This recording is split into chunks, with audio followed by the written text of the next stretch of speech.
কে কাকে কেমন দেখে, শুধু কি আমিই তাকে দেখি নাকি সেও আমাকে দেখে? প্রিয়তমার ওড়নার মতো উড়ে যায় স্মৃতির ঢেউ।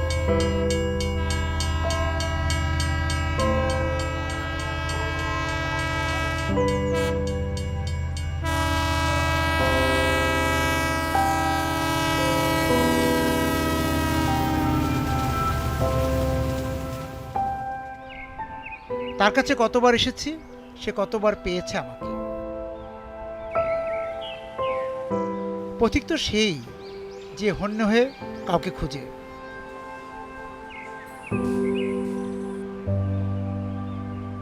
কাকে খুঁজতে পথে নামা। গোলকের সুন্দরতম এই স্টেশনে কারো আমার অপেক্ষায় থাকার কথা ছিল?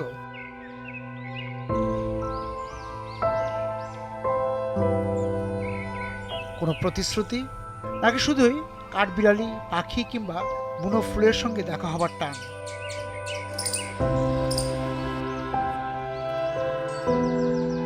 তবে এই যে স্টেশন পাকশি, তার কাছে কেন ফিরে আসা বারবার?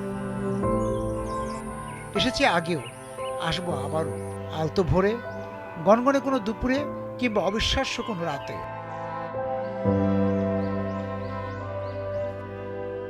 কোনো কোনো স্টেশনে এসে মনে হয় এই স্টেশনটি যদি শেষ স্টেশন হতো, আর কিছু করার না থাকতো, কোথাও যাবার কথা না থাকে, তাহলে তো ভালোই হয়। এই যে গোলকের ভ্রমণ, সেই ভ্রমণ বা সফরের যে অঙ্ক হিসেবটা তো সহজ না, তারপর মিলিয়ে নেওয়ার একটা চেষ্টা করা যায়। কারণ সব স্টেশনে কিন্তু বসে ওই স্টেশনের সঙ্গে একান্তে কথা বলা যায় না। আমরা হয়তো অজ্ঞাতভাবেই নিজের অজান্তেই সেই স্টেশনে দেখা পেয়ে যাই, আবার সেই স্টেশন ছেড়ে চলেও যেতে হয়। এই যে চলে যাওয়া এবং এই অপেক্ষা না করে উঠে পড়া কোনো একটি বগিতে, রেলের বগিতে, কোনো কিছু হয়তো মানুষ নিজের ইচ্ছে তো করতে পারে না। কোনো এক ইচ্ছের কাছে মানুষের এই যে বন্দিত্ব, তা কখনো কখনো মুক্তি পায় এই পাকশির মতো কোনো স্টেশনে এসে।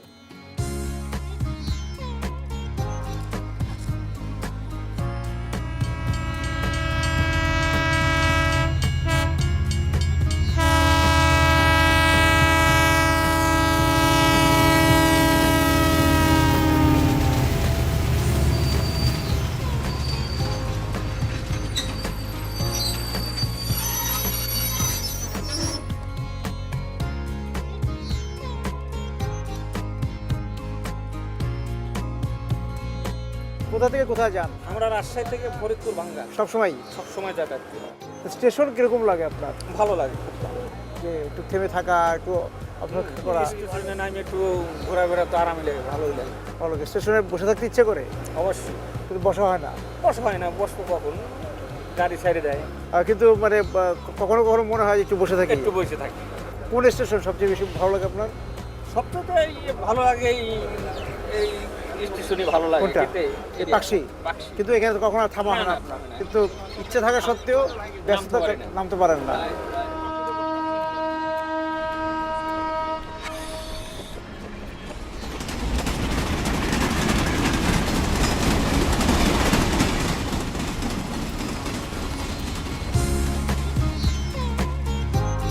ব্রিটিশ সরকার পাকশিকে ঘোষণা করেছিল রয়্যাল স্টেট উপাধিতে। সেই সময়ের সারাঘাট বা পাকশির গোড়াপত্তন ঘটে ব্রিটিশদের হাতেই। 1874 সালে northern Bengal state railway company ঈশ্বরদীর সারাঘাট থেকে শিলিগুড়ি পর্যন্ত রেলপথ নির্মাণ কাজ শুরু করে। পদ্মার উত্তর পাড়ে নির্মিত হয় সারাঘাট রেল স্টেশন। সে সময় দামোগদিয়া থেকে সারাঘাট বা পাকশি পর্যন্ত নদী পারাপারের জন্য রেলওয়ে পরিচালিত স্টিমারের ব্যবস্থা ছিল, যেগুলোতে মানুষ পার হতো। ছিল রেল ফেরিও। ফেরি পারাপারের দুর্ভোগ ঘোচাতে খরস্রোতা পদ্মার উপর 1915 সালে নির্মিত হয় হার্নিজ ব্রিজ। 1.8 কিলোমিটার দীর্ঘ সেতুটি নকশা করেছিলেন বিখ্যাত ব্রিটিশ প্রকৌশলী রবার্ট গেলস। ব্রিজটির নামকরণ হয় তৎকালীন ভারতের ভাইসরয় লর্ড হার্ডিজের নামে। হার্ডিজ ব্রিজের উপর থেকেই দেখছিলাম পদ্মার দ্রুতলয়ে ছুটে চলা। ব্রিজের নিচে জেলে সম্প্রদায়ের ব্যস্ততাও চোখে পড়ছিল।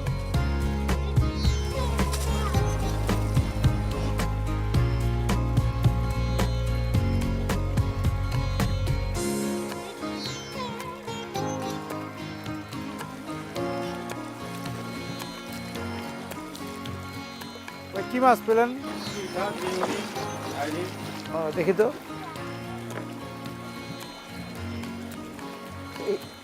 দেশি চিংড়ি। এখানে কি রিঠা বেশি উঠে নাকি? রিঠা মাছ উঠে 2-4 দিন। মানে আপনাদের কত প্রজন্ম যাবত এই মাছ ধরছেন এই এলাকায়? ধরুন কি বাপ দাদা এখানে ধরুন কি ব্রিজের কামে আসছিল। আচ্ছা, হাটিং ব্রিজের কামে আপনার বিহার থেকে নিয়ে আসছিল। ও আপনার বিহার থেকে আসা? আচ্ছা, আমার পুরোপুরি বিহার থেকে না স্যার। আচ্ছা, এই ব্রিজ তৈরি করতে এসেছিল। হ্যাঁ। তারপর এই ব্রিজ তৈরি করার পরে ধরুন কি এই মাছ মারার পর সঙ্গে। আসার পরে পদ্মা পেলেন, হ্যাঁ, তারপরে মাছ ধরা শুরু করলেন। আচ্ছা, তাহলে আপনার বাবার দাদারা এসেছিল ব্রিজ তৈরি করতে? হ্যাঁ ব্রিজ তৈরি করা।